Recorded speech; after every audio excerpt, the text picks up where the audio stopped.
The day Emily Clarke disappeared was like any other in our small, sleepy town of Brooksville.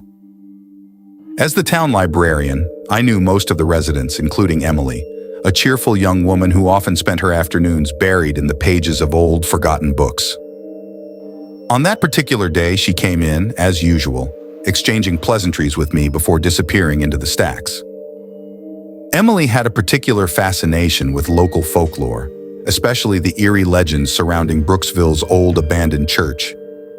The church, St. Mary's, stood on the outskirts of town, shrouded in an air of mystery and fear.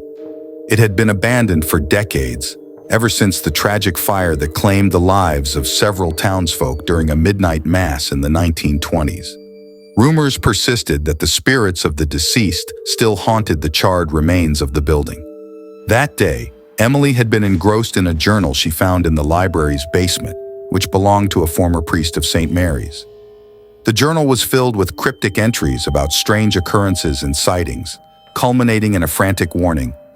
The darkness watches, it waits, it takes. When Emily didn't return the next day, her absence was immediately noticed. Her parents were frantic, and the entire town rallied to search for her.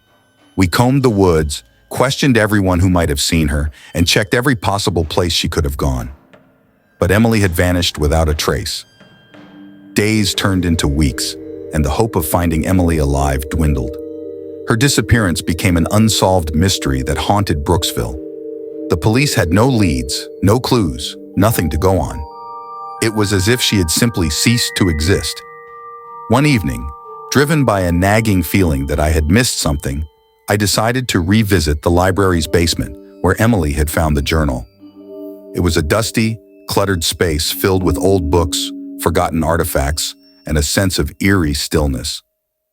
As I rummaged through the shelves, I found the journal Emily had been reading. I began to read, trying to understand what had captivated her so much. The entries were unsettling, describing the priest's encounters with a malevolent presence that seemed to linger in the church. The final entries were the most disturbing, detailing how the priest believed that the entity was not just confined to the church, but could reach out and touch those who ventured too close to the truth. Suddenly, the basement lights flickered, and a cold draft swept through the room. The atmosphere grew heavy, and I felt an inexplicable sense of dread.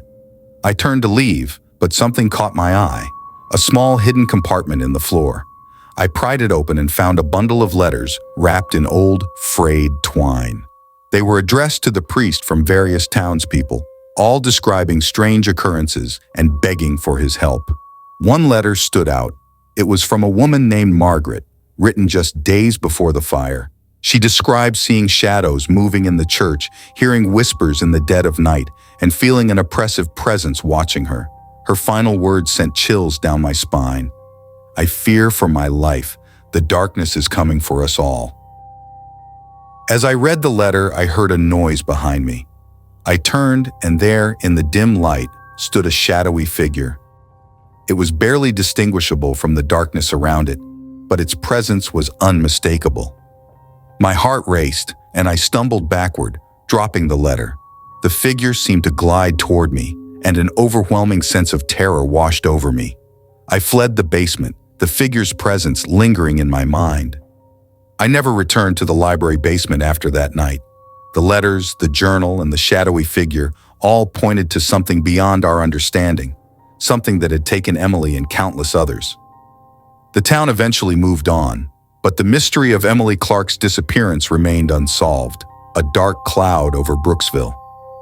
Years have passed since that night, but I can't forget the feeling of that shadow watching me, waiting. Sometimes, late at night, I still hear whispers and see fleeting shadows out of the corner of my eye, and I can't shake the feeling that the darkness that took Emily Clarke is still out there, lurking, waiting for its next victim.